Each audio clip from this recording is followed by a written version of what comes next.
Bonjour et bienvenue à tous et à toutes. L'empereur Marc Aurèle expliquait à ses proches que notre vie est ce qu'en font nos pensées. Comme l'intelligence artificielle les démultiplie, pensons donc. D'abord, merci à Nicolas Chagny d'avoir coordonné ce numéro des Annales des Mines pour une intelligence artificielle responsable et éthique. Et à tous ceux qui l'ont écrit, puisqu'il y a 27 articles dans ce numéro. Nos échanges seront animés par ses soins et nous entendrons dialoguer Guy Mamoumani, fondateur de la Ryanair School, Mathieu Delem, entrepreneur et président de Controla, qui œuvre pour des projets d'intérêt général, et président donc de cette société, et Loubna Mourtaji, qui est enseignant-chercheur à l'université d'Amiens et responsable de formation, et qui nous fourniront quelques coups de projecteur sur ce sujet avant de répondre aux questions qui seront posées soit par les participants dans cette salle ou à distance. Je remercie également Daniel Boula, secrétaire général adjoint des Annales, à qui nous devons la qualité formelle de ce numéro et d'avoir rendu cette séance techniquement possible. Avant de passer la parole à Nicolas Chagny, il me soit permis de dire juste deux mots pour les raisons qui ont conduit à produire ce numéro dans la série Enjeux numériques des Annales et à organiser la table ronde. Il y a un an, nous décidions de lancer ce numéro alors que 4 ingénieurs au Conseil général de l'économie apportaient leur concours à la mission Avion-Bouvreau sur l'intelligence artificielle. Anne Bouvreau et l'un d'eux, Arnaud Amabile, ont d'ailleurs servi de cheville ouvrière au sommet de Paris pour l'action sur l'intelligence artificielle. Il apparaissait évident qu'une rupture technologique majeure était en marche et qu'il faudrait en traiter. Cela prendra, s'agissant des annales, la forme d'un triptyque. Le numéro de décembre dernier sur le numérique pour la réindustrialisation, évoquant l'IA, notamment sous l'angle des jumeaux numériques.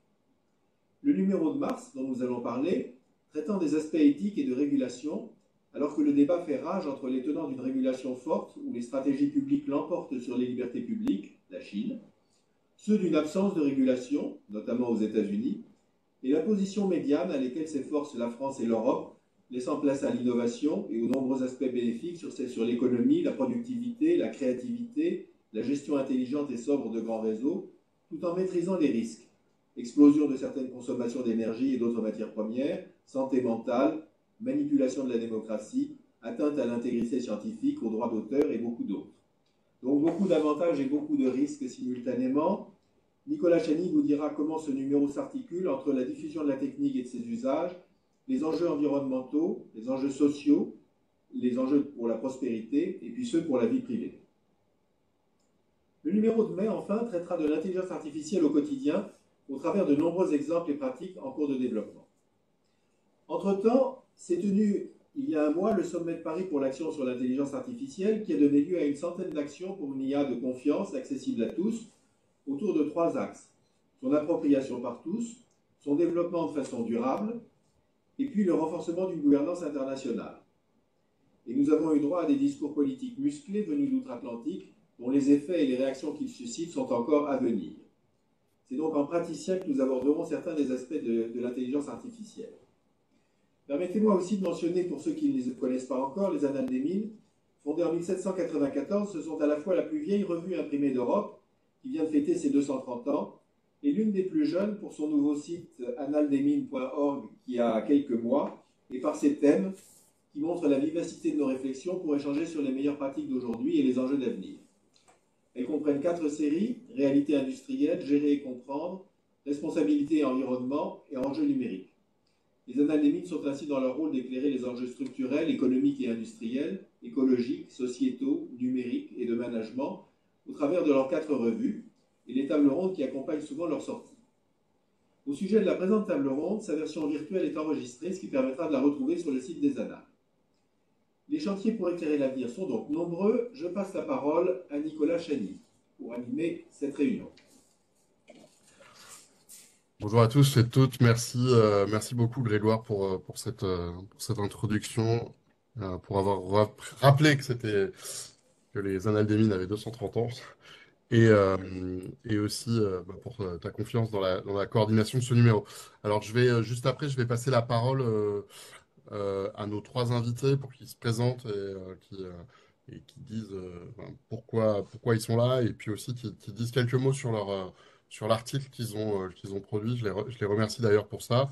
Et puis après, on parlera principalement de 2 sujets, un sujet sur l'éducation, un sujet sur l'environnement et la prospérité. Donc moi, je m'appelle Nicolas, je suis fondateur d'un cabinet de conseil qui s'appelle NS Pulse. m'occupe plutôt d'entreprises à impact positif. Je préside aussi une ONG qui s'appelle Internet Society, qui est donc le chapitre français de l'Internet Society, qui est au niveau mondial l'une des plus vieilles ONG qui existe sur Internet. On n'a pas 230 ans, mais 1992, c'est vieux pour Internet. Et puis, je suis membre de la Commission nationale consultative des droits de l'homme. J'ai eu un peu chaud parce que j'y étais cet après-midi en assemblée plénière et on parlait notamment de chiffrement et de sujets numériques assez importants. Donc, quelques mots sur le numéro qui vient de paraître de mars 2025, qui s'appelle Pour une intelligence artificielle responsable et éthique. Vous verrez, quand vous parcourrez ce numéro, c'est un numéro qui met en avant l'humain avant tout et qui nous invite à des réflexions sur nos interactions humaines, nos interactions professionnelles, nos interactions personnelles aussi, avec qu'on soit novice ou qu'on soit des pros du sujet, avec un mot d'ordre qui est un peu le mot d'ordre des cafés IA, qui est l'IA pour tous, tous pour l'IA. Donc en gros, c'est de s'emparer de ces sujets-là en considérant que il ne faudrait pas que l'intelligence artificielle soit une fracture qui soit encore plus importante que la fracture numérique. Donc comment on fait pour embarquer tout le monde, voire réembarquer des gens qu'on a laissés un petit peu de côté sur le sujet du numérique. L'IA, c'est responsable, c'est aussi se pencher sur les enjeux environnementaux de l'intelligence artificielle. Il y a le stockage des données, il y a les puissances de calcul, il y a les data centers, il y a aussi tout le matériel. Et je sais que Mathieu est très sensible à ces sujets-là. Il y a aussi l'angle de la régulation qui est traité dans le numéro et l'angle de l'éco-conception des services numériques. Et notamment, on a deux présidentes de régulateurs, la CNIL et l'ARCEP, qui nous ont fait la joie de participer à ce numéro. L'IA responsable, c'est aussi les enjeux sociaux, c'est le respect des droits humains, des nouveaux défis pour les démocraties, notamment sur les sujets de mésinformation.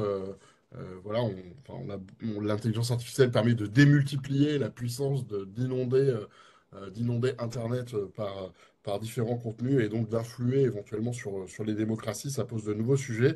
Et le numéro élargit le champ des réflexions, notamment sur la santé mentale, sur les communs, sur les biais de genre, donc des sujets qui sont pas tout le temps traités.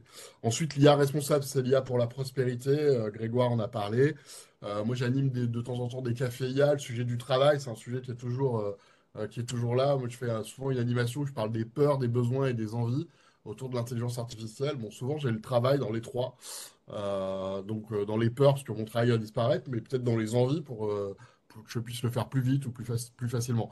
Et du coup, c'est un sujet qui revient constamment.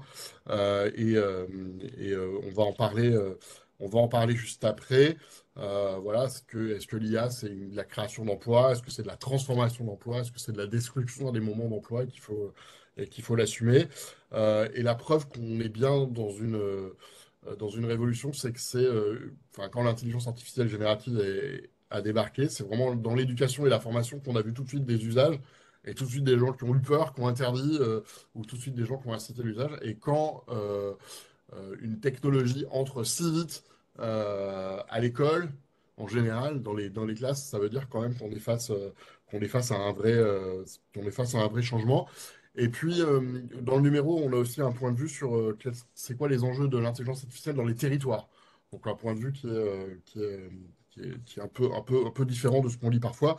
Et ensuite, l'IA responsable, c'est aussi les enjeux pour la vie privée et la vie publique.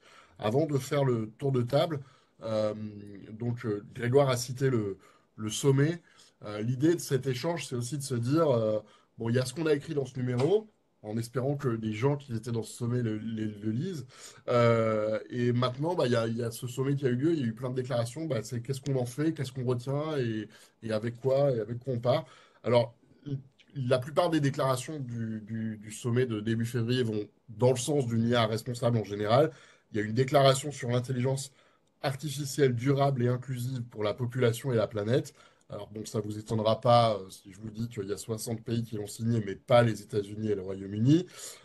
Mais dans cette déclaration, on a des priorités, 6, et notamment une priorité qui est rendre l'IA durable pour les populations et la planète. Donc ça revient à des sujets dont on a parlé. parler. Parmi les nombreuses annonces, il y a aussi la création d'une coalition pour une IA durable avec 91 partenaires. Et il y a le lancement d'une initiative qui implique des acteurs publics et privés. Donc, c'est une sorte de mélange comme ça qui est créé par ce sommet, qui est aussi une nouvelle façon de prendre des engagements. Alors, on ne sait pas encore trop si c'est une fondation, etc. Ça a été annoncé un peu comme une fondation. C'est quelque chose qui s'appelle Current AI. Et sa mission, elle est définie ainsi. Ensemble, tirons profit de l'IA pour accroître les opportunités, renforcer la sécurité et soutenir un monde prospère pour tous les êtres humains. Et l'initiative est soutenue par exemple, Reid Hoffman, qui est celui qui a fondé LinkedIn, par une membre du conseil d'administration d'OpenAI, qui s'appelle Fidji Simo, et puis Arthur Mensch, qui est le cofondateur et président de Mistral AI. Donc voilà, on espère que ce numéro sera une inspiration. Donc je vous propose de donner la parole maintenant à nos trois auteurs pour en quelques minutes vous présenter chacun, nous dire aussi un peu ce qu'il y a dans votre article, et puis après on entrera dans le débat de manière un peu plus profonde, et aussi dire à remercier toutes les personnes qui sont là ou qui nous écouteront en replay, mais pour celles qui sont là, vous pouvez par exemple dans le chat poser vos questions et je les poserai à nos invités, ou alors vous pourrez prendre la parole un petit peu plus tard. Je laisse la parole à Loubna pour commencer. Si tu peux te présenter et puis nous parler de l'article que tu as écrit dans les journaux, ce numéro. Les micros. Ouais, Les micros. Loubna, il manque ton micro. Voilà. Merci Nicolas. Moi, je suis Loubna Mourtadji. Je suis enseignante-chercheur au LEFMI, centre de recherche à l'UPJV. C'est l'université Jules Verne d'Amiens. Je suis également référente innovation pédagogique de l'université et puis responsable de formation. L'article qui a été publié dans les Annales, c'est un article qui fait partie d'un grand projet de recherche sur l'adoption et l'appropriation de l'IA par les enseignants. C'est un projet qu'on avait commencé il y a à peu près 1 an et demi, lorsque l'IA a débarqué dans nos classes et il y a des enseignants qui ont pris peur, il y a des enseignants qui se sont jetés, c'est-à-dire dans le bas, et qui ont commencé à l'adopter. Il y a des enseignants qui refusent. Enfin, et on s'est dit, ça serait quand même intéressant de voir comment ça va se passer cette adoption, quelles sont les conditions de réussite de cette adoption. Donc, l'article qui a été publié, c'est une partie de la recherche. Et dans cet article-là, nous avons dégagé 4 profils d'enseignants. Alors, les études ont été faites sur un public d'enseignement supérieur, des étudiants de bac, pas sur des étudiants, mais des enseignants qui enseignent de bac plus 1 jusqu'au master, c'est-à-dire des enseignants qui enseignent les 5 niveaux. Et on a fait des entretiens semi-directifs de façon à en savoir un peu plus. Donc, les résultats ont permis de montrer qu'il y a plusieurs types d'enseignants et que l'adoption va être différente selon ces typologies. Donc, on a distingué des enseignants qui sont très ouverts, qui ont déjà utilisé l'IA dans leur classe et qui autorisent les étudiants à utiliser l'IA. Bien évidemment, ils s'intéressent à des questions éthiques, à des questions de sécurité de données, mais ils ne sont pas frileux. On a un groupe d'enseignants également qui, eux, ils sont pour, mais avec régulation. Donc, ce sont des enseignants, ils sont d'accord pour utiliser l'IA, mais à condition de savoir plus déjà sur la provenance des données, sur l'usage que les étudiants doivent en faire, c'est-à-dire qu'ils sont d'accord à condition d'une régulation. Il y a un autre groupe d'enseignants qui sont sceptiques. Alors, ils sont sceptiques parce qu'ils ne sont pas formés, parce qu'ils ne l'ont pas beaucoup testé, parce qu'ils ne s'y connaissent pas, parce qu'ils ont peur pour les étudiants, ils ont peur pour le niveau d'étudiants, pour la baisse des capacités cognitives des étudiants. Et puis un dernier type d'enseignant qui est totalement contre. C'est-à-dire que ces enseignants-là, même avec des formations, ça sera vraiment très difficile de leur faire changer d'avis. En général, ce sont des enseignants qui ont peur pour leurs données, qui n'ont pas confiance aux données, qui ont peur pour les étudiants, qui disent que la méthode d'enseignement traditionnelle est la meilleure et qu'il n'y a pas mieux. Donc, on se retrouve avec 4 grands profils envers lesquels il faut avoir des stratégies différentes. C'est-à-dire que dans une institution, il ne suffit pas de dire je vais faire une formation et tout le monde va se mettre à l'IA et absolument pas. Il faut qu'il y ait un processus adaptatif en fonction des profils. Oui, Nicolas? Loubna, on va revenir après largement sur le sujet de l'éducation, donc tu vas reprendre la parole juste à la fin du tour de table, mais comme ça c'est bien si tout le monde se présente. Je sais que tu es passionné et du coup on revient juste après sur la perception. On finit le tour de table, je te propose. Guy, du coup, Oui, avec plaisir. Bonjour à tous. Je m'appelle Guy Mamoumani. Je suis le cofondateur d'une entreprise de services du numérique qui s'appelle Open, 4000 personnes. J'ai été président du Syntec numérique qui s'appelle Numéum maintenant, de 2010 à 2016. J'ai été vice-président du Conseil national du numérique. Depuis quelque temps, je me suis un peu retiré de mes fonctions opérationnelles. Ça m'a permis d'abord de devenir prof en école de commerce. Et d'ailleurs, j'ai écouté avec beaucoup d'attention ce que disait Loubna. Bien évidemment, je crois que je fais partie de la première catégorie. Et ainsi qu'à Sciences Po. On en reparlera parce que j'ai vécu quand même des discussions épiques. J'ai écrit 2 livres, dont le dernier qui est sorti il y a quelques mois, qui s'appelle Pour un numérique humain. Donc on est en plein dans le sujet de nos annales. Je suis business angel et puis membre de 2 think tanks, Villa Numéris et Impact AI, sur lequel je travaille beaucoup sur les questions de l'impact de l'intelligence artificielle sur l'emploi. Et d'ailleurs, avec Axel Mamoumani, qui est le fondateur de la Rainer School, nous avons approfondi ces questions, ce qui nous a permis donc de produire cet article. Pour résumer, bien sûr, il y aura des suppressions d'emplois, on le sait. Bien sûr, il y aura des créations d'emplois, on le sait aussi, on l'a vécu. Mais l'immense majorité des emplois va être transformée. Voilà un peu le message que nous avons passé. Et par conséquent, il nous semble que le point essentiel de ce que nous allons vivre dans les années à venir, c'est l'acculturation, l'éducation, la formation, de façon à répondre à cette transformation de société et d'emploi. Et là, je crois que les enseignants ont un rôle majeur à jouer, et en particulier, et je crois que Loubna l'a très bien dit, en commençant déjà par être formés eux-mêmes. Voilà, parce que c'est bien gentil de dire qu'il faut former nos lycéens, nos écoliers, nos lycéens, voire une école à vie que nous recommandons, mais ça ne pourra se faire que si, en amont, nous avons fait une formation des formateurs. Voilà. merci Guy. Mathieu Delem, à toi.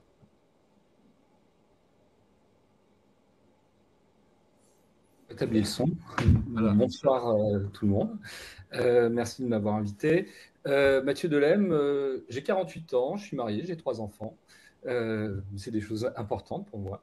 Je me considère comme un entrepreneur social et environnemental depuis que j'ai créé ma première entité en 2001, ECDI, qui est dans la conception numérique. J'ai fondé également une entreprise adaptée qui s'appelle Numérique EA, qui donne, je dirais, la chance et l'opportunité à des personnes reconnues travailleurs handicapés d'accéder au monde du numérique. Et également, j'ai une entité qui travaille énormément sur les aspects d'application réglementaire, sur l'accessibilité numérique, l'éco-conception, la partie RGPD et cybersécurité. En 2024, ces différentes entités m'ont invité à créer un groupe qui s'appelle Controla, à réfléchir aussi sur ma raison d'être et mon positionnement. Je me dirais au bout de 20 ans, c'était bien de se poser la question. Et du coup, je défends un numérique juste et utile. Depuis 2018, ce qui m'invite aujourd'hui autour de cette table, j'accompagne l'Institut du numérique responsable. Et donc, j'ai lancé un groupe de travail en 2018 sur éco-conception des services numériques.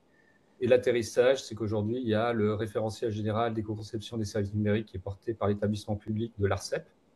Donc, j'en suis très fier et très content. Et en 2025, j'ai intégré le bureau de l'Alliance Green IT. Et actuellement, je coordonne 2 groupes de travail, les évolutions et les aménagements du RGESN, parce que c'est bien de l'avoir mis en place, mais maintenant, il faut le faire vivre. Et également sur les RCP, donc référentiels par catégorie de produits, toujours sur les applicatifs numériques, donc comment mesurer l'impact de nos services numériques. Car le référentiel général d'éco-conception, lui, donne les moyens de pouvoir produire des services numériques éco-conçus. Et je participe également à un groupe de travail depuis peu sur le moteur de calcul SI, sur la base des RCP SI qui sont portés par l'ADEME. Voilà. Nous, l'article, alors c'était un exercice, hein, parce que vous imaginez bien que depuis maintenant un certain temps, je travaille plutôt moi sur la facette environnementale par rapport à Guy et à Luna. Moi, j'étais vraiment challengé sur ce sujet-là. Et je ne vous le cache pas que déjà, on estime, et ce n'est pas qu'on estime, c'est une réalité que déjà le numérique a un impact environnemental fort.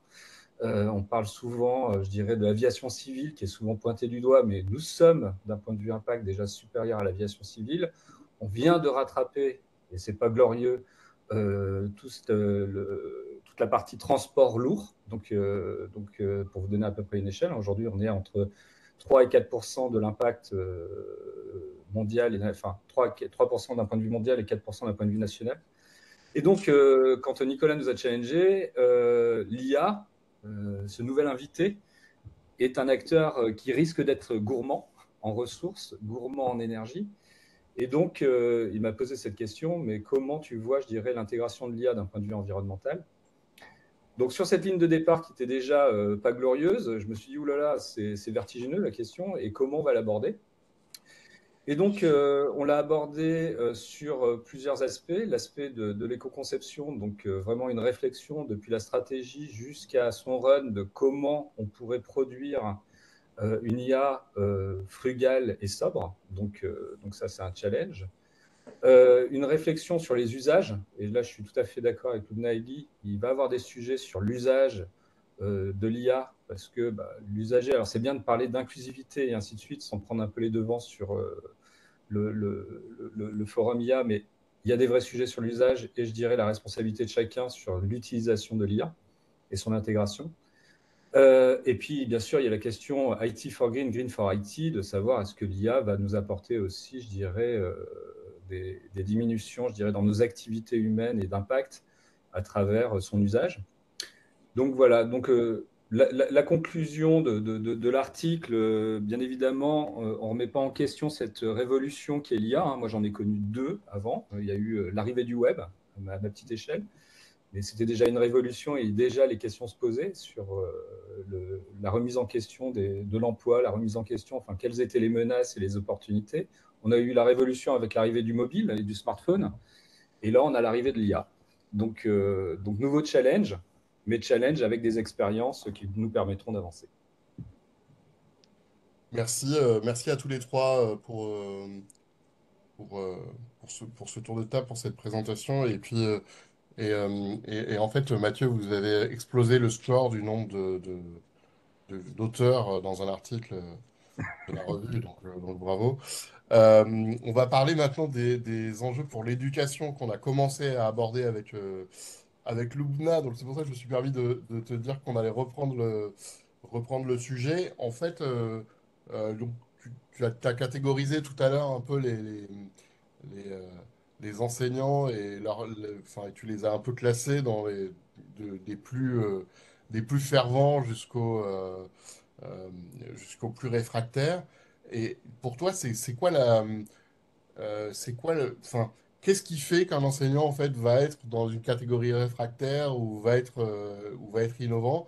Et est-ce qu'on retrouve déjà, enfin, est-ce que c'est la même chose que dans les autres usages numériques, ou est-ce qu'avec l'IA on a plus de freins, ou est-ce qu'on a des nouveaux freins en fait? Alors, notre étude, elle a démontré clairement qu'il y a déjà un lien entre ceux qui ont l'habitude d'utiliser la technologie et ceux qui n'ont pas l'habitude. C'est-à-dire ceux qui ont l'habitude d'utiliser la technologie, ceux qui utilisent toutes les innovations pédagogiques, ben, ils y vont, tout simplement. Il y a une différence également entre les enseignants-chercheurs les enseignants, par exemple, les enseignants qui viennent du lycée et les professionnels, les enseignants professionnels.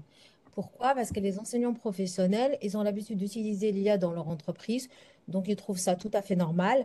La vision stratégique du devenir de l'étudiant n'est pas la même chez l'enseignant professionnel que chez l'enseignant qui est titulaire de l'éducation nationale. Donc, les professionnels utilisent l'IA avec leurs étudiants sans aucun problème. Donc, les études scientifiquement ont démontré qu'il y a un lien entre le domaine d'activité et l'utilisation de l'IA. Il y a des enseignants qui disent, moi je veux bien, mais mon domaine ne le permet pas. Entre le statut, c'est-à-dire enseignant provenant du monde de l'entreprise ou enseignant provenant du monde de l'éducation. Donc ça a été prouvé scientifiquement également. Et le lien avec l'appétence à la technologie, tout simplement. Donc, bien évidemment, les enseignants qui ont une appétence à la technologie, en général, ils ont le dernier téléphone. Voilà, ils ont l'habitude d'utiliser d'autres outils. Ils vont utiliser Trello, ils vont utiliser Notion, ils vont utiliser des logiciels, etc. Eux, ils ont adopté plus facilement l'IA. Luna, est-ce que votre échantillon permet d'avoir une ordre de grandeur statistique des proportions entre les 4 catégories que vous avez décrites? Ou bien est-ce que c'est Alors, pas... non, pas encore. Pas encore. Alors, c'était un échantillon exploratoire.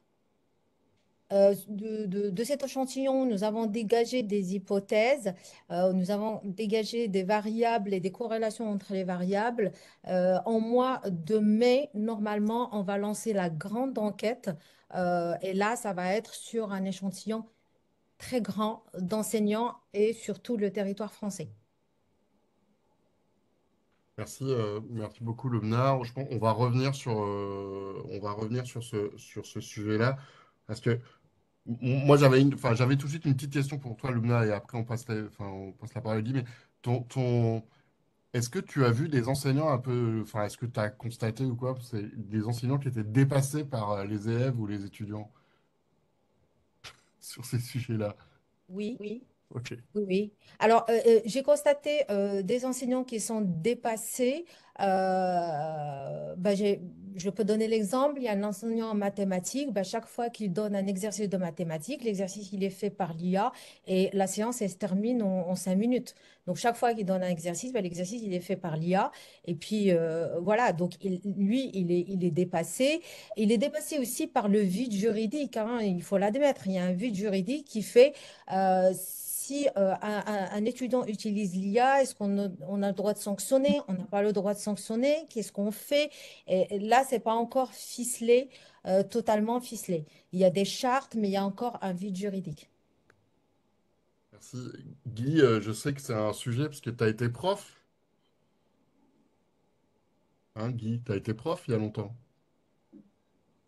Alors, d'abord, j'ai été prof de maths il y a 40 ans, hein, et d'ailleurs, j'ai vécu à l'époque une vraie révolution qui était l'introduction de la calculatrice programmable dans l'enseignement, et donc on avait les mêmes discussions, c'est assez amusant. Et maintenant, je suis redevenu prof. Alors, c'est très intéressant parce que je me suis vraiment reconnu dans ce qu'a dit Lumna. Donc, moi, je fais partie de la catégorie des intervenants professionnels, évidemment, hein. Et quand je suis arrivé à Sciences Po et qu'il y avait des discussions sur l'utilisation ou pas d'intelligence artificielle, ben moi, j'ai imposé l'utilisation de l'intelligence artificielle, hein. C'était assez amusant. Bon, c'était dans un master, hein. Et quand j'ai participé à des formations des enseignants de Sciences Po, je me suis aperçu qu'il y avait exactement les 4 catégories que décrit Luna, à ma grande stupéfaction, parce que j'avais vraiment l'impression que c'était quelque chose d'acquis, qu'on ne pouvait pas envisager de faire de l'enseignement aujourd'hui sans introduire l'intelligence artificielle. Et puis, comme l'a dit Alain Goudet, excellent professeur à Neoma Business School, si l'intelligence artificielle réussit l'examen, il faut changer l'examen. Voilà, donc en fait, ça nécessite une refonte totale de la formation des enseignants pour qu'ils reconçoivent leurs cours et leurs contrôles avec ces outils. Évidemment, on ne peut pas poser les mêmes questions. De la même façon qu'au bac, on posait plus les mêmes questions quand il y avait la calculatrice et avant la calculatrice. Voilà, c'est le même sujet, mais il n'y a pas de raison d'en avoir la peur que l'on entend aujourd'hui. Et tu vois, toi, des usages un peu innovants, nouveaux, dans les enseignements que tu donnes, justement, où tu vois des étudiants qui utilisent de manière maligne, et de manière intelligente, ou... Donc, franchement, alors bon, c'est un peu particulier parce que moi je fais un cours de transformation numérique. Alors évidemment, Un c'est peu un peu d'appétence, quoi. biaisé, c'est un peu biaisé. Mais que ça soit en école de commerce ou à Sciences Po, tous mes étudiants euh, l'utilisent avec intelligence, dans le sens où ils ont compris que c'est un outil qu'ils vont utiliser d'un point de vue professionnel, donc quand ils auront fini leurs études, et que quand je leur demande, par exemple, de créer une start-up virtuelle, évidemment, ils utilisent l'intelligence artificielle avec beaucoup de, franchement, d'intelligence et d'opportunisme. Donc, beaucoup de dextérité des étudiants. Bon, Lumna, tu as fait comme ça. Oui. Euh, peut-être Lumna, tu veux réagir sur ce qu'a Didi et après on passe la parole à Mathieu? Oui, juste pour rebondir sur quelque chose, effectivement, on peut envisager une introduction au niveau master, mais pour franchement, et là, c'est pas l'enseignant-chercheur qui parle, c'est l'enseignant tout court. Franchement, pour des bacs plus un, pour des bacs plus 2, ils n'ont pas encore la maturité de se dire, je vais choisir mes informations, je vais l'utiliser comme assistant les premières années, ils prennent ce qu'il y a, ils le mettent dans le document et le travail est fini. Voilà, c'était juste ça. Alors Nicolas, si tu veux, si tu permets Vas-y, que vas-y. j'intervienne là, parce que ce que dit Ndoumna est très intéressant. Bien sûr, et je te rejoins, Lubna, hein, sur le fait que en master, etc., c'est pas la même question. Mais quand on voit l'école d'Axel Mamoumani, la Rainer School, sur les métiers en transformation, il s'adresse à des bac plus 1 et des bac plus 2, puisque ces premiers métiers en transformation sont les assistantes de direction. Et là, on voit que ces métiers-là sont, comment dire, impérativement dans l'obligation, je rajoute, hein, de se transformer, de connaître évidemment les outils d'intelligence artificielle, parce que sinon, eh bien, l'assistant de direction de demain n'aura rien à voir avec celle d'aujourd'hui. Et donc, je crois que maintenant, il faut qu'on arrive à introduire l'intelligence artificielle aussi dans ces niveaux-là. Il y a quelqu'un qui disait vous ne serez pas forcément remplacé par l'intelligence artificielle, mais vous serez remplacé par quelqu'un qui sait utiliser l'intelligence artificielle. Bon. Et ça me fait penser à exactement à ce que tu dis. Mathieu, toi, enfin, t'es moins dans le milieu scolaire. Enfin, c'était il y a très longtemps, dans une ville qu'on connaît bien ensemble. Mais par contre, tu connais bien le monde des entreprises. Comment tu vois aussi les enjeux de formation et d'acculturation, de montée en compétences chez tes clients, par exemple? Dans tous les cas, ouais, c'est clair que ça représente un enjeu d'éducation majeur, enfin, au niveau des entreprises. L'arrivée de l'IA. Je pense qu'il y a un premier sujet qu'il faut qu'on balaye, c'est au niveau de nos entreprises, mais qui est tout à fait légitime et humain, c'est la menace. Ça veut dire que le premier sujet avec l'arrivée de l'IA, c'est la menace de mon emploi, la menace de me remplacer au niveau de mon job et ainsi de suite. La méconnaissance de ce qu'est le service proposé, l'intérêt du service. Donc, il y a un premier sujet à balayer qui est vraiment, je dirais, de conduite du changement, d'accompagnement des collaborateurs sur le fait que c'est un nouveau service, c'est un nouvel outil qui va être mis à disposition et ainsi de suite. Donc ça, il y a un premier sujet. Après, tu as l'adaptation des compétences automatiquement dans l'éducation qui est majeure. Donc comment tu accompagnes tes collaborateurs, mais là aussi, ce qui est intéressant sur l'IA, c'est pas une BU ou une unité particulière, c'est l'ensemble des collaborateurs qui vont du salarié jusqu'au manager. Enfin, tout le monde est impacté. Donc ça, c'est assez intéressant. Donc, comment on va leur apporter ce nouvel outil et comment la formation doit porter sur les compétences techniques. Donc, comment ils vont s'approprier, s'adapter là-dessus. Bien évidemment, on a tout un enjeu sur les compréhensions des enjeux éthiques et juridiques, parce que ces nouveaux outils aussi amènent, je dirais, des sujets sur des aspects régaliens, sur l'usage, la propriété intellectuelle. Enfin, je vous passe pas mal de thématiques et de sujets qui viennent, je dirais, sur ces enjeux-là. L'IA peut entraîner aussi des comportements, des changements importants dans l'organisation de travail. Ça, c'est évident aussi. Donc, tout ce qui est process, méthodos qui sont revisités et les cartes sont redistribuées.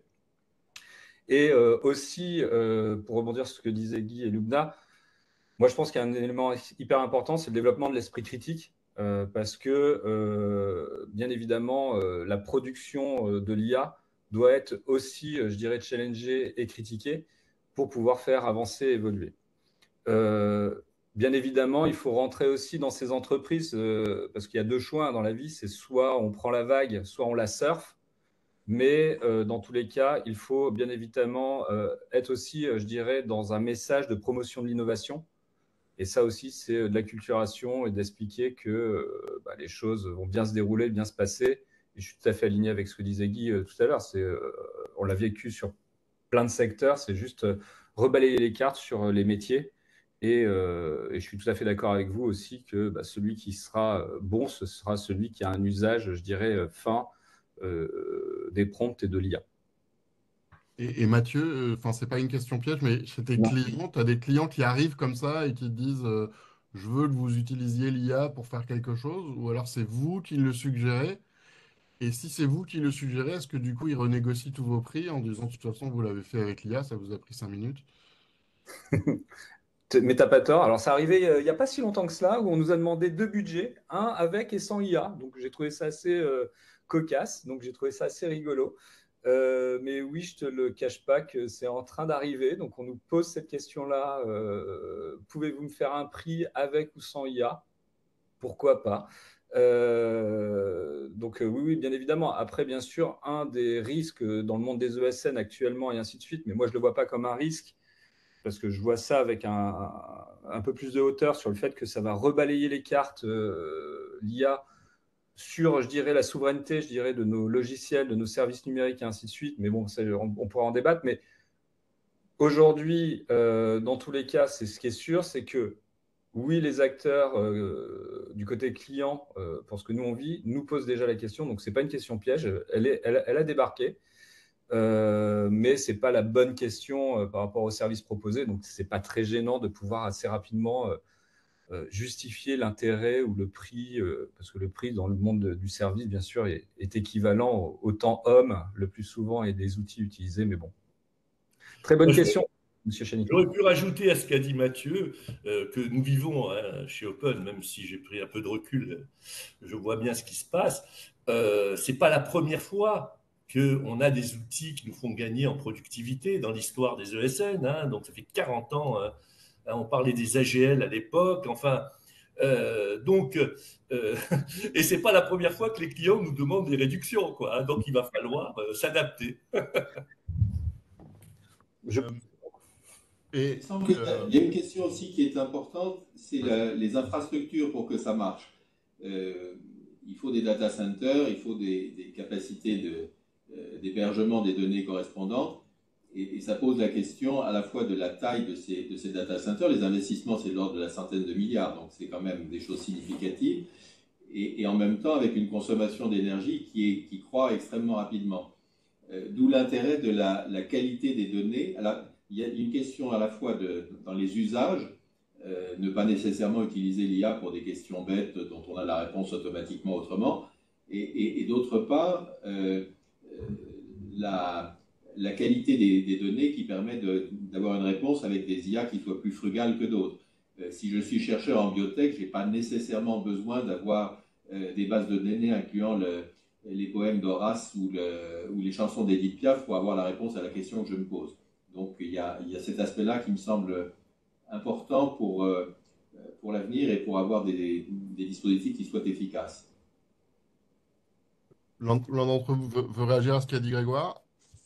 Moi, je veux bien justement compléter ce qu'a dit Grégoire, parce que ce qu'il a dit, c'est évidemment une réalité et c'est un des très grands enjeux de la mise en œuvre de l'IA, c'est évidemment l'impact sur l'environnement, mais je crois que Mathieu a très bien expliqué tout ça. Moi, je suis moi-même dans le conseil d'orientation de différentes écoles d'informatique, comme l'EPITA, le SIEA, et l'éco-conception devient centrale, c'est-à-dire qu'on apprend vraiment à programmer avec sobriété et avec les outils que l'on peut avoir pour éviter justement les débordements qu'on peut avoir sur une programmation un peu irresponsable. Donc ça, c'est quelque chose qui est maintenant rentre dans les mœurs et qu'on doit accentuer, à mon avis. Alors, je vais vous poser une dernière question à vous trois sur les enjeux éducation. Après, justement, on va parler des enjeux environnement et prospérité. Euh, et pendant que vous préparez enfin, vous pouvez, à tous les participants, là, vous êtes une trentaine qui êtes connectés, je vous remercie. Si vous voulez poser vos questions, vous n'hésitez pas sur le chat. Euh, je vais juste vous demander, en matière d'éducation, après je vous poserai les premières questions qui arrivent là sur le chat. En matière d'éducation, est-ce que vous avez vu des choses vraiment intéressantes qui sont sorties du sommet et que vous avez dit, ben là, on a changé de... Enfin, on a compris quelque chose, il s'est passé quelque chose. Est-ce que enfin, voilà, est-ce que c'est quelque chose que vous avez pu analyser? Alors, je sais pas qui de vous trois veut regarder. Peut-être Loubna, tu veux dire un mot sur ça? Enfin, vas-y. Alors, la première, donc déjà, je voudrais rappeler que le sommet, le but, c'est pas de donner des réponses pratico-pratiques ou des réponses pragmatiques que les enseignants se posent. Absolument pas. Le sommet, c'était de se dire, voilà, on s'inscrit dans une vision stratégique, voilà le positionnement, notre positionnement, le positionnement de la France par rapport à d'autres pays, voilà notre ligne de conduite, que ça soit éthique, d'un point de vue éthique, d'un point de vue il y a confiance, d'un point de vue dans le sommet, ils ont choisi l'éducation parce que l'éducation, c'est un des secteurs les plus importants après la santé en matière d'IA. Donc ça, il y a il y a beaucoup de personnes qui s'attendaient après le sommet d'avoir vraiment des solutions aux problèmes du quotidien, ce qui n'était pas le cas. Ce qui a apporté le sommet comme valeur ajoutée, c'est les partenariats entre les entreprises privées d'un côté et l'éducation nationale d'un autre côté, ce qui permet de développer des outils dans un système fermé où les données sont maîtrisées, où la vie privée est protégée, où on a un contrôle sur les données. Et ça, c'est intéressant. Vous avez l'association EDTech qui était présente et qui a proposé déjà quelques outils pour permettre aux enseignants de corriger par l'IA, de corriger des copies par l'IA. Je pense notamment aux enseignants qui corrigent parfois jusqu'à 800, 900 copies. Ils ont proposé des outils pour personnaliser l'apprentissage. Donc, et ce travail, et cette coalition-là, ce partenariat-là, c'était vraiment nécessaire et ça va permettre de faire avancer les choses et de rassurer les enseignants réfractaires du fait de la fiabilité des données. Ça, c'est le premier point fort. Le deuxième point fort, c'est d'attirer l'attention sur, pas l'inclusion, mais l'exclusion. C'est de dire, attention, il ne faut pas que l'IA entraîne une fracture numérique entre les étudiants. Et ça aussi, c'est un point très important qui a été évoqué à l'IA.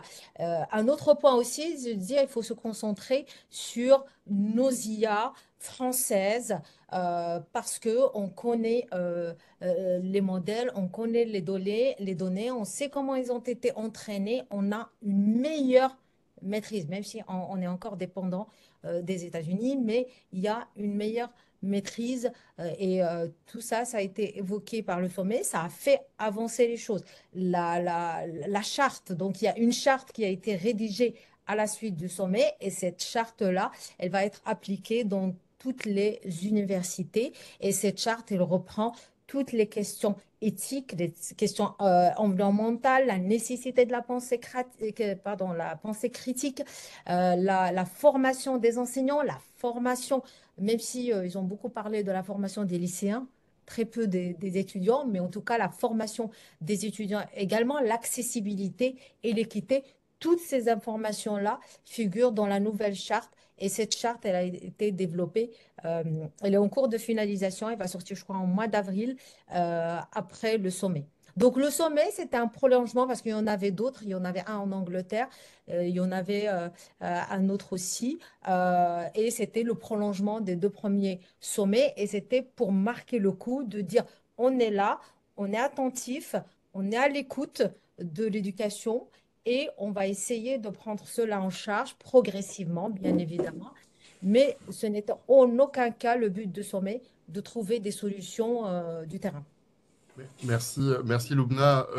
Guy, il y a une question dans le chat de Henri Serre qui dit donc il te salue, qui t'écoute avec grand intérêt, qui réagit à ton analogie sur la calculatrice et qui dit pour te taquiner qu'il y a assez peu d'exemples de mésinformation. Alors j'ajouterais même de manipulation des démocraties avec une calculatrice. Mais bon. Et il t'interpelle sur le fait que l'IA demande beaucoup plus de précautions d'usage. Alors, si tu veux Alors réagir. d'abord, je dois saluer moi-même Henri, parce que c'est un ami de longue date, et je reconnais la pertinence de ses remarques.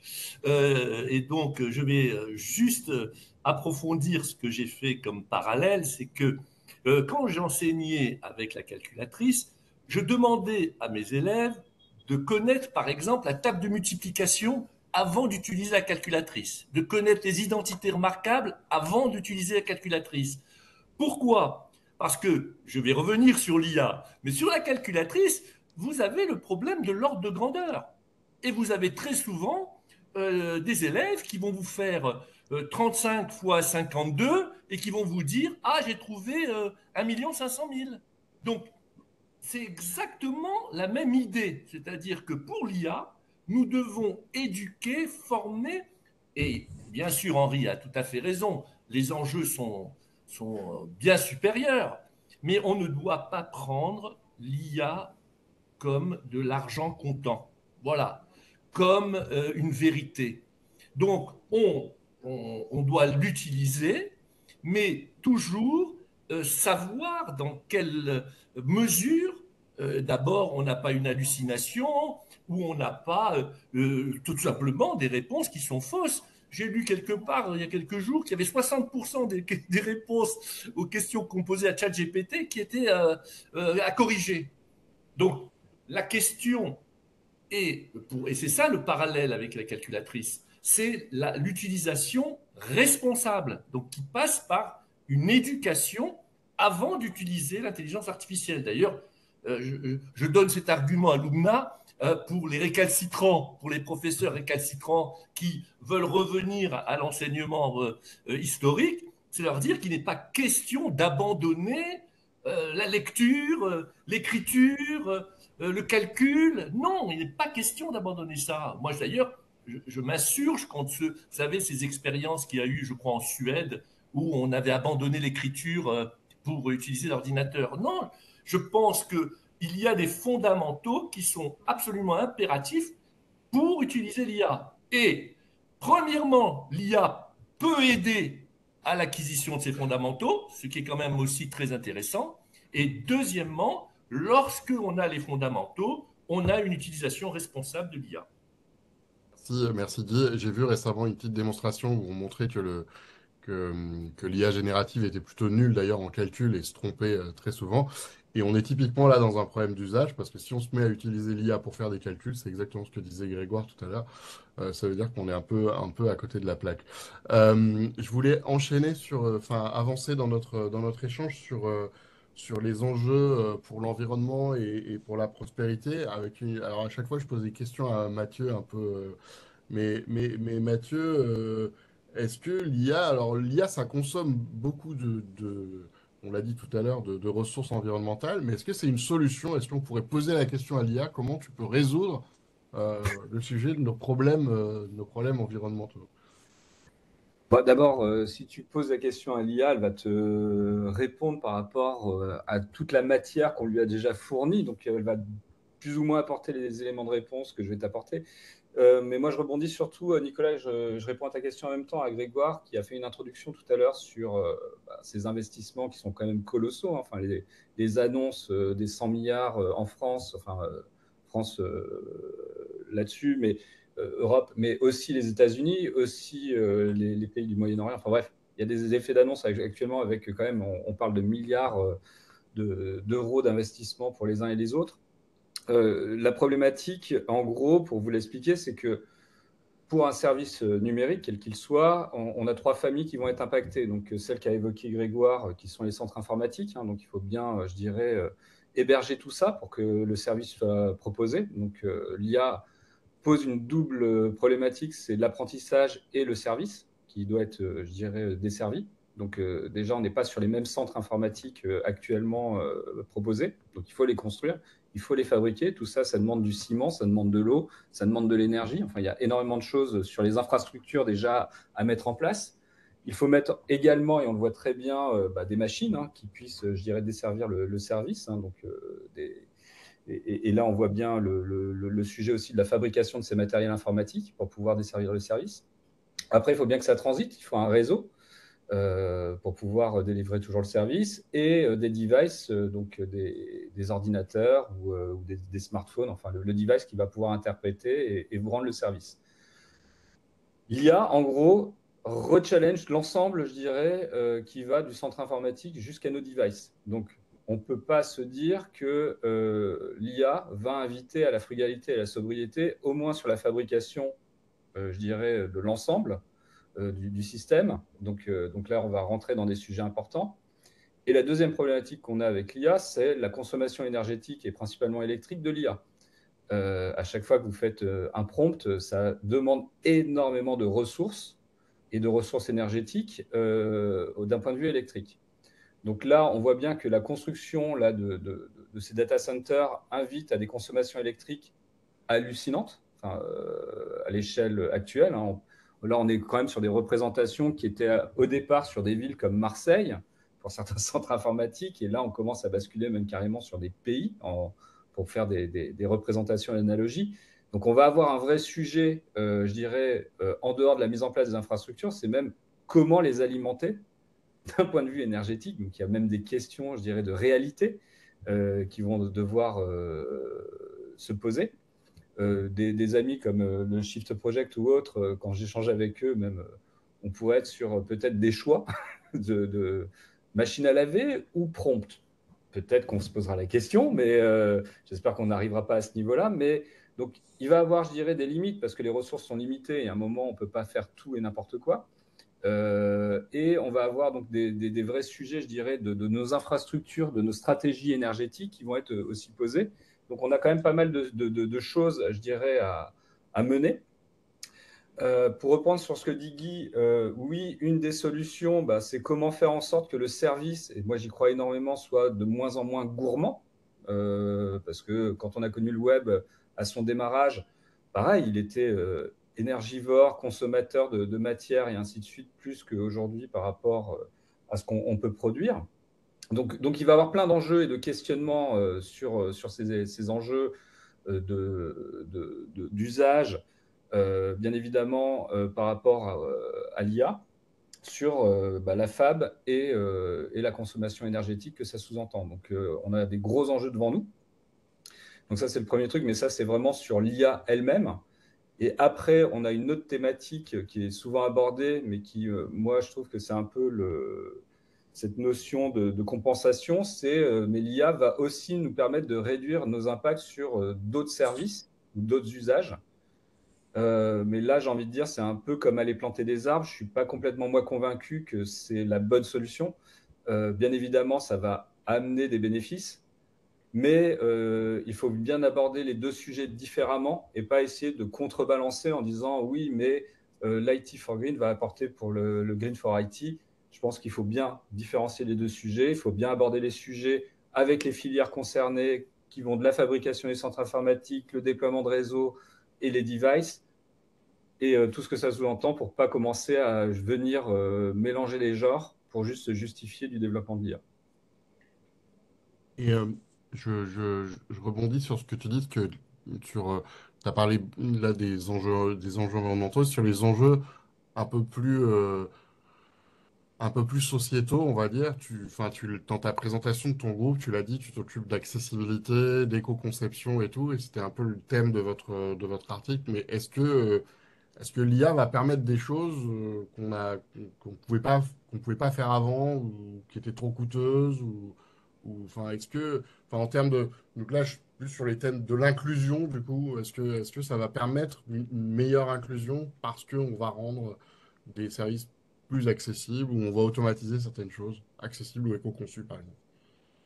Alors, plusieurs choses. Un, je suis toujours un peu surpris, mais moi, c'est peut-être, je dirais, je suis pas au niveau de certains, au niveau de l'État et au niveau, je dirais, au niveau international, mais le régalien, je pose ma première brique. Il y a déjà des lois, il y a déjà des règles sur la propriété intellectuelle, sur l'accessibilité. Enfin, il y a des choses qui existent déjà d'un point de vue national, européen, international. Donc, je pose quand même le sujet quand on voit, je dirais, pour moi, l'IA est un nouveau service numérique qui s'inscrit dans un ensemble et c'est pas quelque chose à côté. Et ça me surprend toujours. Donc, je voulais juste en parler comme ça. C'était mon petit pas de côté, mais il y a déjà un sujet qui m'interpelle à chaque fois sur la propriété de la donnée et ainsi de suite, parce qu'il y a des lois qui existent, il y a des réglementations qui existent. Et moi, ce qui m'interpelle aujourd'hui, c'est que la tech a pris le pouvoir sur le régalien, et ça m'interpelle. Petit pas de côté, je lance le sujet comme ça.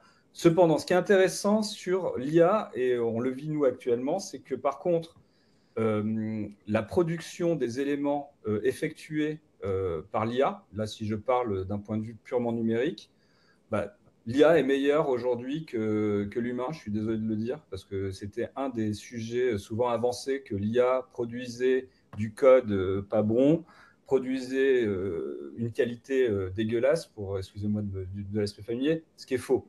Aujourd'hui, les sites web, les projets, ainsi de suite, si c'est bien pris en considération, je dirais, dans le corpus du développement, ça produit des choses tout à fait, je dirais, en atterrissage de bonne qualité.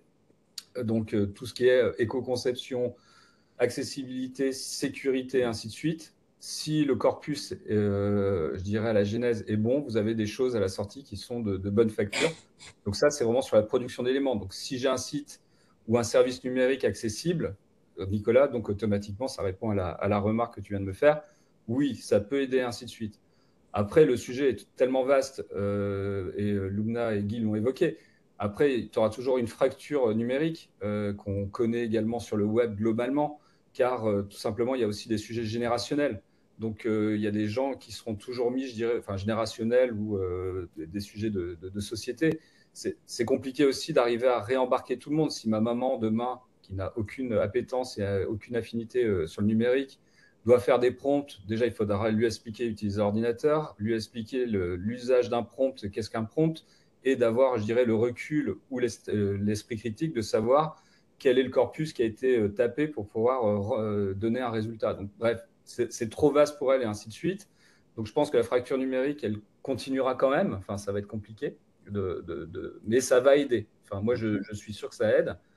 Après, comme tu peux le vivre dans le web, globalement, on le vit au quotidien. Hein, ça n'empêche pas de faire des requêtes idiotes. Ça n'empêche pas, enfin voilà, enfin, le web, au départ, pour des pionniers comme nous, on était tous persuadés que ça allait faire évoluer la société vers le haut.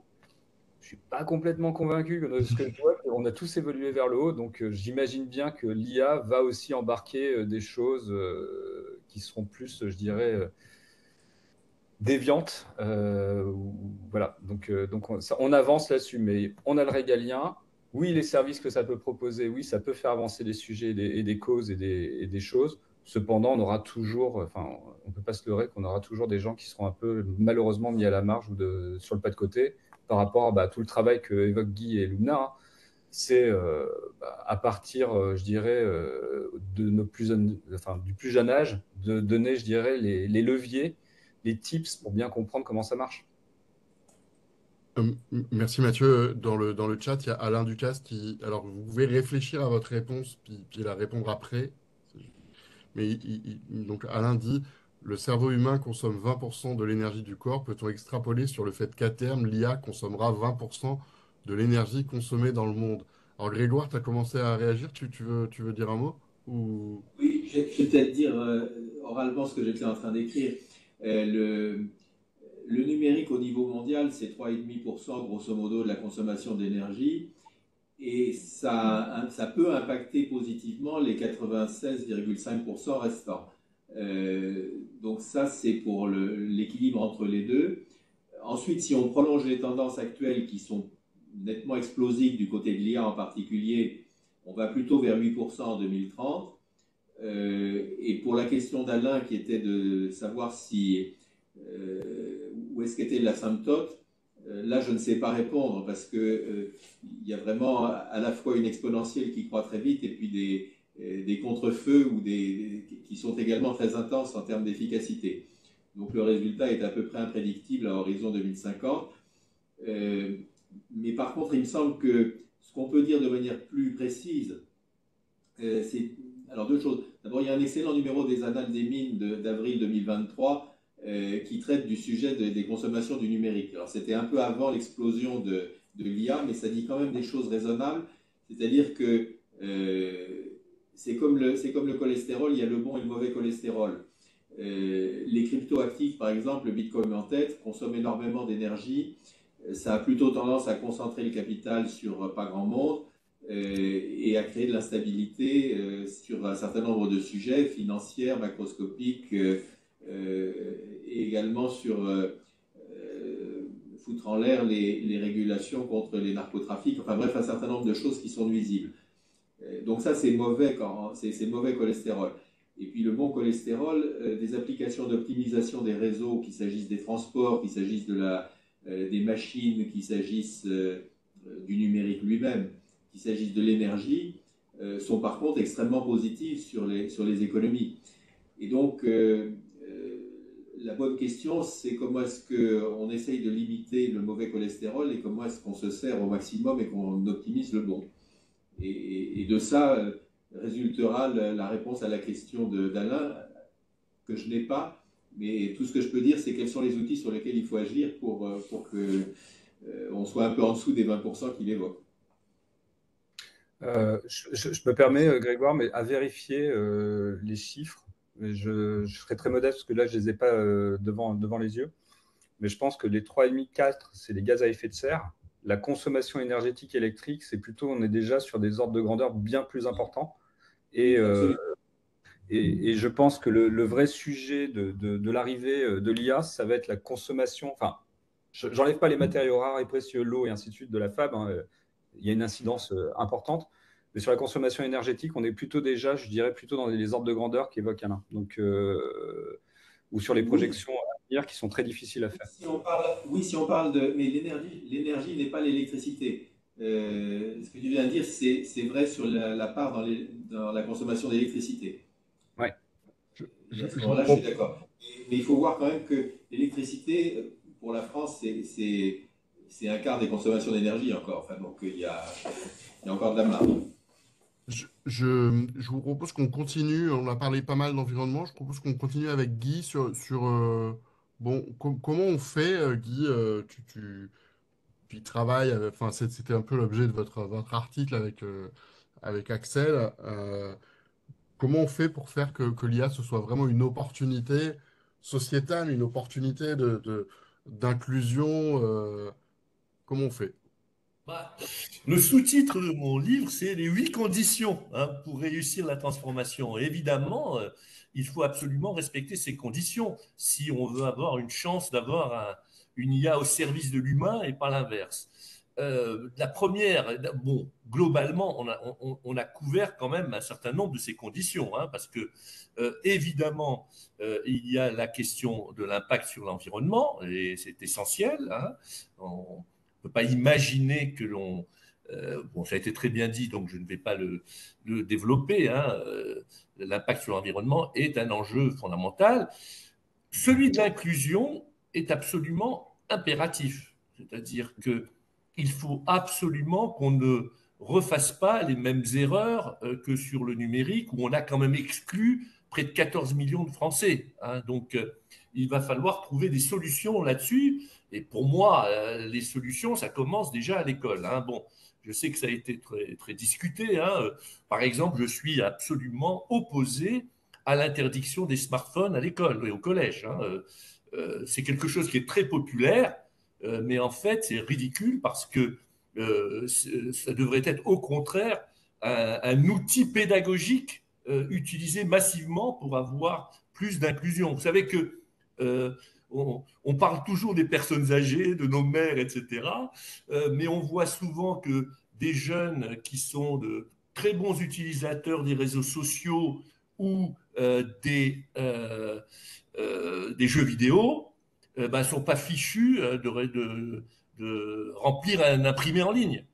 Donc là, il y a un vrai sujet qui est, et je pense que ça fait partie de l'éducation aujourd'hui scolaire, hein, quand on sait qu'on se prépare à une société où le numérique va être prégnant dans toutes les activités. Alors, il y a aussi, bon, quelque chose qui revient en fil rouge, pour répondre à ta question, Nicolas, qui est celui de l'éducation. C'est absolument incontournable. Hein.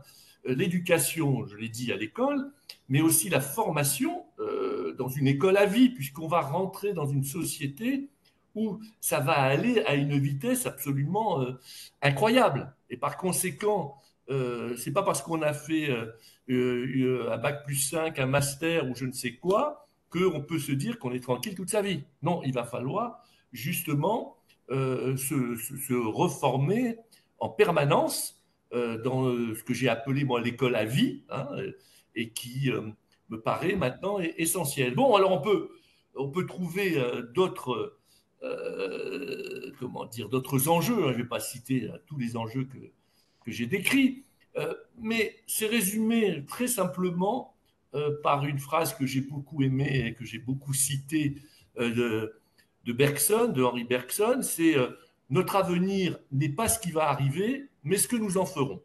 Voilà, donc pour moi, c'est très simple. Sur tous les sujets que nous avons déjà évoqués, hein, et qu'on pourrait détailler, il est impératif que nous prenions ça en charge de façon à construire un avenir qui ne duplique pas les erreurs du passé. Prenons l'exemple des biais. Hein, les biais, que ce soit racistes, misogynes, antisémites, qu'on peut retrouver dans une IA, c'est quand même quelque chose que nous ne devons pas laisser passer. Par conséquent, dans notre formation, et là je vais faire une petite parenthèse sur les grands enjeux de mixité, comment on peut imaginer qu'il n'y ait que 10 ou 15% de femmes qui soient dans les développements informatiques et dans la technologie.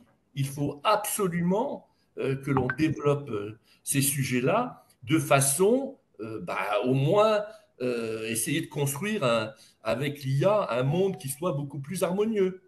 Donc, bon, je peux comme ça faire défiler les sujets, mais globalement, on comprend bien, hein, il faut que nous soyons tous responsables. Et pour être responsable, il faut avoir été éduqué.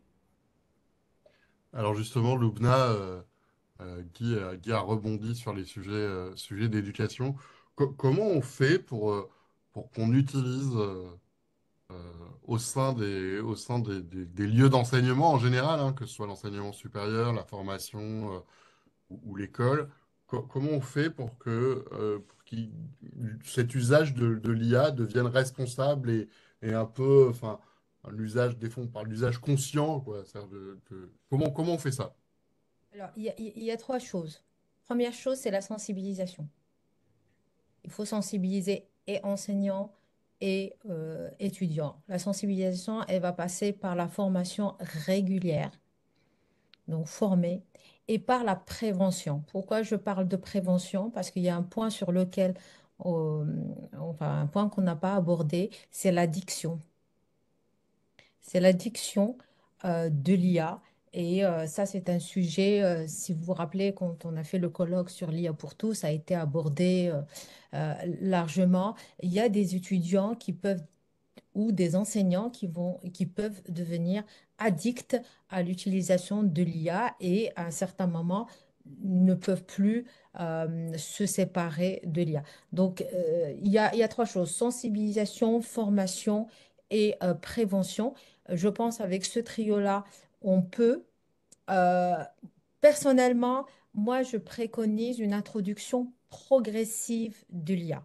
C'est-à-dire, c'est pas le jeune, il est en troisième, il est en quatrième et on lui dit, tiens, voilà, tu as le droit d'utiliser l'IA, tu peux utiliser l'IA, etc. Non, mais une introduction progressive avec des objectifs précis, avec un temps limité précis. Donc, moi, je suis pour l'introduction progressive, comme je l'ai dit tout à l'heure. Comme je l'ai dit tout à l'heure à Guy, c'est que, il faut savoir que les jeunes n'ont pas la même maturité que ceux qui sont en master. Et donc, l'appréhension et la perception n'est pas la même. Moi, par exemple, je suis pour à l'IA. J'utilise l'IA dans mes cours et j'autorise les étudiants, dans certains cas, à utiliser l'IA. N'empêche que, voilà, quand j'ouvre les travaux, ben, je trouve des copies collées tout simplement, sans aucune réflexion, sans aucun esprit critique, bien sûr, je fais un travail dessus par la suite. C'est intéressant justement de faire ce travail. Pourquoi tu as dit ça? Pourquoi tu n'as pas développé assez? Ça, c'est à développer, etc. Mais il trouve que ce travail c'est pas vraiment nécessaire, hein. Pour lui, il a rendu la copie, il a fini ce qu'il a à faire. Donc, il faut vraiment un travail qui soit progressif, beaucoup de sensibilisation et beaucoup de formation. Il y a aussi les enseignants, ils ne sont pas formés, ils savent pas gérer et ils savent pas gérer les étudiants dans cette situation-là. Ça aussi, c'est un problème parce que il y a aussi des enseignants, il faut le dire, hein, qui cherchent la facilité et qui va aller prendre son cours totalement de ChatGPT et puis faire le cours aux étudiants. Il faut l'admettre, il y en a qui le font. Voilà, donc il faut une sensibilisation, encore une fois. Et il y a un changement radical dans la méthode d'enseignement qu'il faudrait y avoir. Tous les enseignants ne sont pas prêts pour opérer ce changement pour l'instant, mais c'est accompagner ce changement. Merci Loubna. Alors, s'il y a une ou deux questions, on peut les prendre maintenant. Euh, voilà, vous êtes timide ce soir. Vous êtes dans le métro. Il y a peut-être Vas-y, une Grégoire. question, une question sur la qualité des sources à nouveau, c'est-à-dire que l'IA, ça fonctionne sur des statistiques de ce qui préexiste, et actuellement, ce qui diffuse le plus vite, c'est souvent des grosses erreurs, parce que ça frappe l'imagination et que c'est ce qui se diffuse le plus vite. Et donc, statistiquement, on risque d'aboutir à un web dans lequel il y ait massivement plus d'erreurs qu'autre chose et que ce soit ça qui ressorte. Sauf à avoir justement des outils d'IA aussi qui filtrent astucieusement ce genre de choses. Ce n'est pas évident, il y a des gens qui réfléchissent à ça. Il y a un beau rapport de l'Académie des technologies sur la mésinformation qui souligne le problème. Je voulais savoir ce que vous en pensiez, y compris du point de vue des enseignants, puisque c'est crucial aussi de disposer de sources qui soient fiables. J'ai souvenir, en ce qui me concerne, d'avoir reçu des projets d'articles scientifiques ou apparemment scientifiques, dont l'auteur était en fait une usurpation d'un homonyme et dont les contenus des références étaient pour certaines exacts et pour d'autres fabriqués de toutes pièces. Ce qui est gênant quand on veut faire de la science. Donc, comment est-ce qu'on gère ça? Là, là, il y a quand même une différence entre... moi, je sais que récemment, j'avais déposé un article euh, pour un livre au Liban. Et la responsable, elle m'avait écrit en me disant, attention, vous n'avez pas le droit d'utiliser ni le correcteur d'orthographe, ni le correcteur de syntaxe, ni... voilà, c'est-à-dire, vous n'avez pas le droit d'utiliser l'IA. Voilà, j'ai respecté, j'ai pas utilisé l'IA. Après, là encore, c'est pas encore très clair. Il y a des chartes qui sont en train de se faire à ce sujet. Il y en a qui sont pour déclarer, c'est-à-dire, voilà, déclarer clairement, j'ai utilisé l'IA pour rechercher la bibliographie, j'ai utilisé l'IA pour la syntaxe, pour la grammaire, etc. Il y en a qui sont contre l'utilisation de l'IA. Après, un vrai chercheur honnête, intègre, bah, il vérifie toutes ses sources. Voilà. Et alors, tous les IA ne se valent pas non plus, hein. Nous, chercheurs, enfin, on utilise Perplexity, on utilise Consensus, on croise les IA. On n'utilise absolument pas ChatGPT pour les références bibliographiques parce qu'on sait qu'il va inventer des références, etc. Par contre, un chercheur qui veut faire vite ou qui est débutant, etc., bah, il risque de faire ce genre d'erreur. Mais la communauté scientifique, elle attend avec impatience un cadre réglementaire clair, aussi clair que celui du plagiat ou aussi clair que celui de la propriété intellectuelle. On, on va. Il y a, pardon, il y a en ce moment au niveau européen une réflexion sur la science dans l'IA ou l'IA dans la science qui traite de ça. Mais c'est pas encore. Je ne sais pas si ça aboutira à un cadre réglementaire, mais ça commence à en prendre forme. Pour prendre la question de Grégoire, mais je voudrais rebondir aussi sur ce qu'a dit Mathieu tout à l'heure. Oui, l'IA est en effet très performante, en particulier dans le coding ou d'autres sujets, mais comme tu l'as déjà dit, à condition d'avoir fait le corpus correct. Et c'est toujours là le point essentiel, et pour revenir à ce qu'a dit Grégoire. Le point essentiel, c'est quand même l'humain, hein, de la façon dont il traite le sujet. Alors, moi, je ne suis pas un enseignant-chercheur, mais en tant qu'enseignant, je fais beaucoup de présentations PowerPoint. Alors, j'utilise Gamma. Mais franchement, quand j'écris ce que je veux, et par exemple, j'ai voulu faire une présentation qui correspondait à l'article que nous avons rédigé avec Axel. J'ai mis cet article et j'ai dit sors-moi une présentation de cet article. Mais c'était absolument pas ni le niveau ni les messages que j'attendais.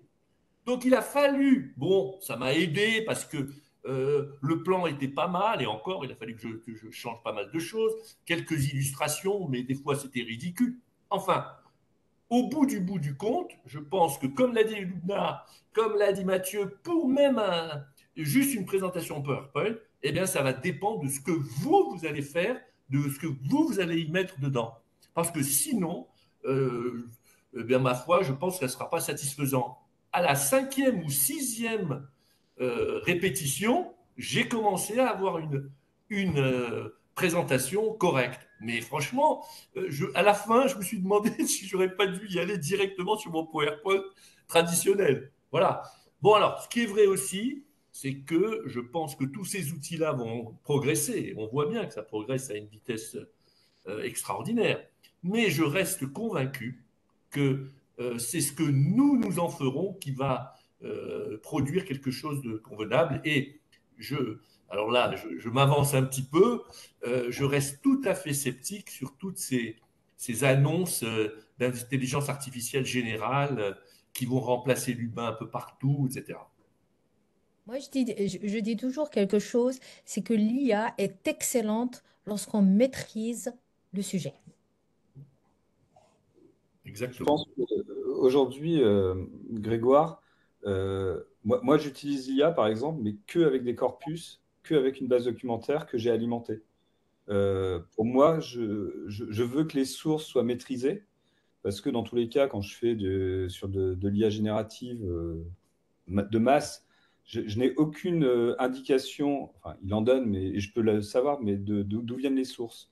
Ça, je pense qu'il y a un premier sujet. Donc, et je pense que même au niveau de l'éducation nationale et ainsi de suite, d'avoir, je dirais, ces bases qui soient celles sur lesquelles on s'appuie et ainsi de suite, les plus, bien sûr, massives et ainsi de suite, mais qui restent avec des sources fiables, des sources sûres. Il y a un sujet pour moi sur la souveraineté de la donnée d'un point de vue de l'éducation. Il y a un deuxième sujet aussi, c'est le désapprentissage. C'est assez rigolo, c'est qu'aujourd'hui, l'IA ne sait pas désapprendre. Donc ça, c'est assez marrant. Donc si vous vous retrouvez avec des contenus, il a énormément de mal au niveau de l'IA générative de pouvoir désapprendre. Donc ça, donc là, on voit des cas actuellement assez rigolos de gens qui sont associés à des à des faux sujets. Donc, et on ne sait pas le faire désapprendre. Donc le seul moyen aujourd'hui qu'on a, c'est complètement blacklister la personne. Donc, il y a des IA génératives où des associations nom-prénom ne fonctionnent pas. Et moi, je pense que pour conclure, moi, sur mon sujet de l'IA, je pense qu'aujourd'hui, on est arrivé à un point où ça devient très intéressant pour redistribuer les cartes d'un point de vue souveraineté internationale, nationale et d'un point de vue européen. Je m'explique, c'est qu'aujourd'hui, l'IA va nous permettre de pouvoir reprendre la main, je dirais, sur pas mal de thématiques ou de services qui sont aujourd'hui maîtrisés par un, deux ou trois grands acteurs mondiaux que je ne citerai pas. Et ça, je pense que si on ne le voit pas, on va passer à côté de quelque chose où on peut reprendre, je dirais, la main sur certains aspects, que ce soit, je dirais, sur plein de services que je ne citerai pas, parce que sinon je vais rentrer dans les marques. Mais voilà, donc il y a un vrai sujet, je pense, là, à date, de reprendre la main, de redistribuer les cartes, de redistribuer aussi qui est propriétaire des services proposés. Et ça, je pense aussi, c'est un vrai sujet. Et ça, l'IA devrait nous permettre. Et ça, c'est très intéressant de rebalayer les cartes et de ne pas être, je dirais, sous le contrôle de 2 ou 3 gros acteurs internationaux. Nicolas, on ne t'entend pas, tu dois avoir le micro. Ouais, pardon. Merci Mathieu. C'est ta conclusion du coup? Puisqu'on arrive vers la Non, fin. bien sûr, non. Ma vraie conclusion, c'est sobriété, frugalité, usage maîtrisé et contrôlé, s'il vous plaît. Ne faites pas n'importe quoi. Parce que les vannes elles vont être ouvertes, c'est sûr, comme le téléphone portable, comme tous les services, ça va être free, offert, ou très peu cher. Donc pensez bien qu'en dehors du prix et du coût payé, derrière, il y a de l'impact. Donc ne faisons pas n'importe quoi, aussi bien dans la conception, la production, mais également dans l'usage, s'il vous plaît. Mais bon, j'ai foi dans le genre humain. Allez, je finis là-dessus. Merci. Merci beaucoup Mathieu. Pareil, Guy, puis Lumna, vous avez voilà, 1, 2 minutes chacun si vous voulez conclure. Peut-être aussi en qu'est-ce qu'on emmène et qu'est-ce qu'on fait pour que. C'est quoi pour faire que, par exemple, les décisions qu'il y a eu dans ce sommet, qui sont des décisions très on va dire très bonnes, très humanistes pour l'IA, comment on fait pour qu'elle soit réellement mise en œuvre? Alors pour moi, je dirais un mot, n'ayez pas peur, hein, comme dirait le pape, hein, n'ayez pas peur. Je sais qu'en France en particulier, l'IA est souvent synonyme de déshumanisation et de suppression d'emplois. Mais écoutez, c'est un tsunami qui est en train d'arriver. Donc, si vous passez votre temps à essayer de résister, de construire des murs, vous allez être balayé. En revanche, si vous apprenez à surfer, ça sera une magnifique source d'opportunités. Le le surf est à l'honneur ce soir, donc. Tout le monde- Lubna, tu as le mot de la fin. Le mot de la fin, ça sera pour pour les enseignants, c'est qu'en fait, l'IA sera toujours au bénéfice de l'étudiant. C'est-à-dire que si on l'exploite, si on la déploie de manière adéquate, de manière éthique, de manière responsable, l'étudiant va en gagner beaucoup.